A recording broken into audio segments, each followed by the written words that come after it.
Hi, this is Penn Jillette of Penn and Teller. I'll be answering your questions from Twitter. This is Magic Support. If magicians are not supposed to reveal their secrets, how do you get new magicians? It's a stupid rule. We could not agree more. We've been thrown out of the Magic Circle and the Magic Castle for giving away magic secrets. Giving away magic secrets, or rather not giving away magic secrets, is not a moral rule, it's a compositional rule. And when you're starting out and you're doing a trick for somebody, and afterwards they say, how did you do that? If you tell them, the whole illusion crumbles. It's not a good idea to tell them when you're a beginner. When you become more professional, sometimes giving away a little bit of a secret helps you sell another secret later down the line. And certainly when you're teaching people, like in our master class or our books, you give away secrets. That's the way people learn. It's a stupid rule because it doesn't exist. Let's see what's next.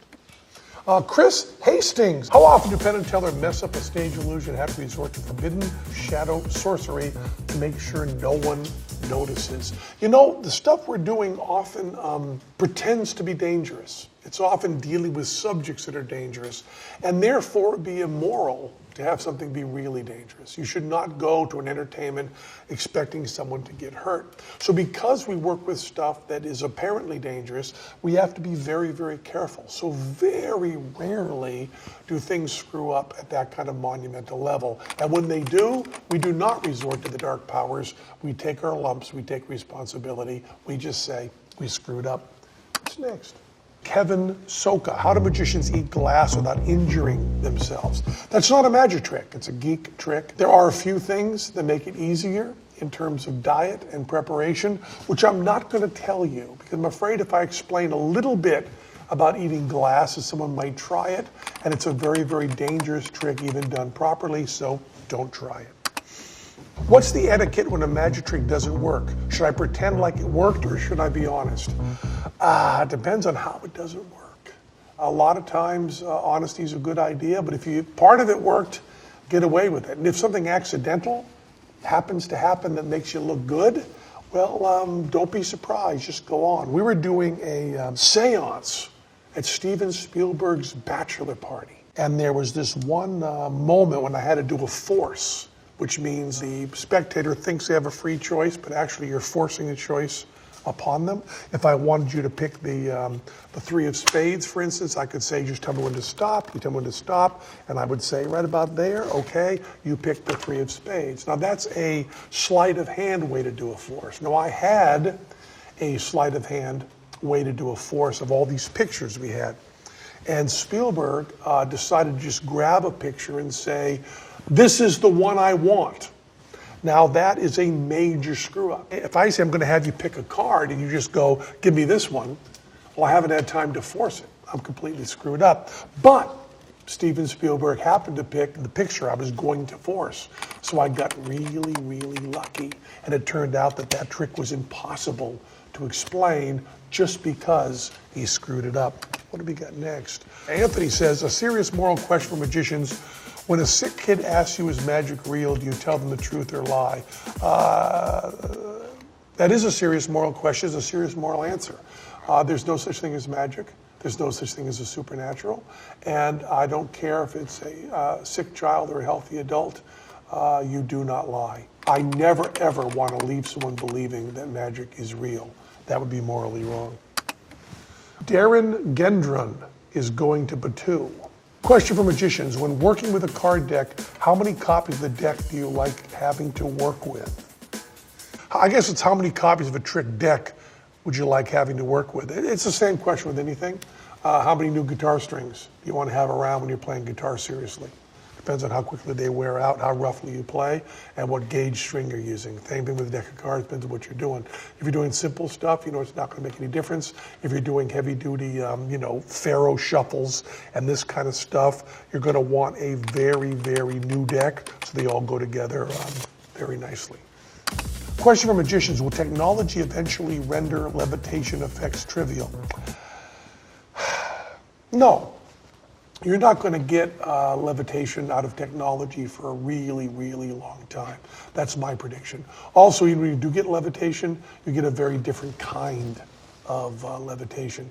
It used to be the magicians were on the forefront of technology. Because communication is so good now and everybody knows technology so well, you can no longer sell magic with technology. So even if technology is able to do limited levitations, the lying version, the magic version, I believe will still be interesting, at least for a while, at least for my lifetime, but I'm wicked old. Stephen Blair, there's a name I can pronounce. Stephen Blair, this tweet will only make sense to a few people. Question for magicians, do you file the sides of your deck before using it?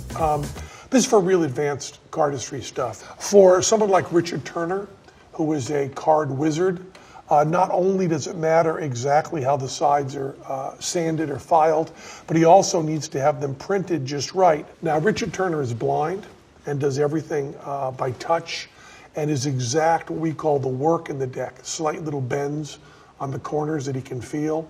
The work he does with those are so subtle that his cards have to be absolutely perfect. So after he gets a deck of cards, he does a lot of rubbing on a surface, all the surface to get all the little burrs off the edges to be able to do everything right and do all the fanning. And I've never done anything that complicated. I do a palm, I do a pass, I do a few other moves, but I'm not good. So my decks of cards can be pretty much right out of the box. But yeah, when you get into heavy duty magic with cards or cardistry, you have to have them just perfect. Of course, if you're doing card cheating, you got to work with whatever you got. And how does a magician know if their invisible ink pen is out of ink when they are writing? All I will say there, you misspelled there. Oh, Jesus Christ. Rybray. Where do magicians get those little smoke bombs they throw down to disappear? I'm going to need a couple of those today. It does bring up an interesting point in the old Batman television show, not the Batman that's all conflicted, but the Adam West Batman of the 60s. They would have villains that would throw down something, poof, and they run away. That's just a movie magic trick. That's not done in the real world. Sometimes smoke is used to obscure stuff, but pretty much it's one of those things that if you can think of it, it won't fool you.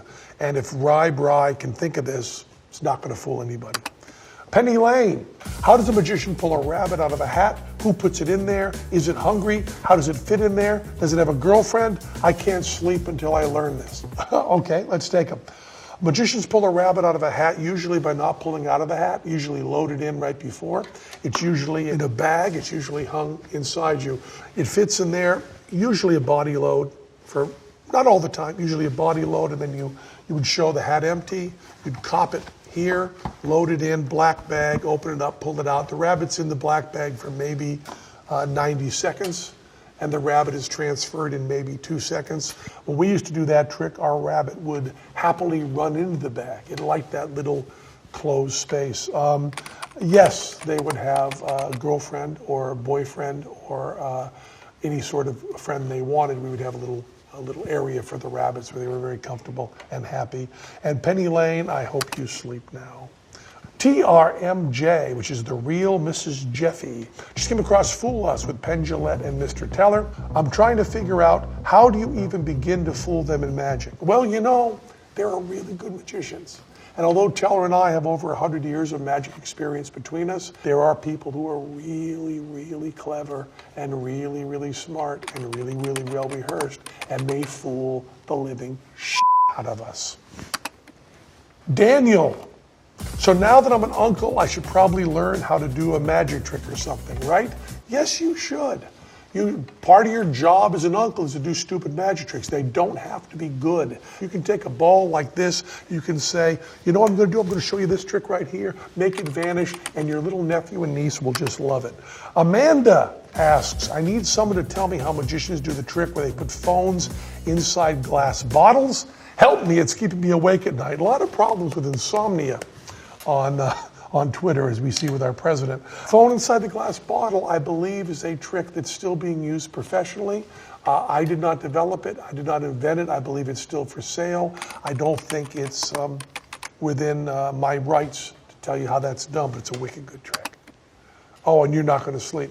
How does a magician swallow bunches of razor blades without hurting? Felt very, very repulsive. It's a form of sleight of hand. Don't think you can swallow razor blades and be okay. You can't, you will die, don't do it. Jeremy the Sofa King. I've always had a fear of cracking an egg open and having a baby chick pop out like a magician. How do magicians work past that? What? Baby chicks do come out of eggs. That's not magic. That's nature. Oh man, the rubber band up the nose magic trick didn't work. I hit my wrist really, really hard. Sorry, Lobo. How does a magician entertain a magician? With magic. Yeah, magicians love to see magic. You don't, it's how does a guitar player entertain another guitar player? By guitar playing. Musicians like music just as much as non-musicians. Magicians like magic more than non-magicians. Our whole show, Fool Us, is all about magicians doing magic for us and trying to fool us, and we love it. Thank everybody on Twitter for your questions. Well, I'm trying to hit one with the lens. There we go. Good.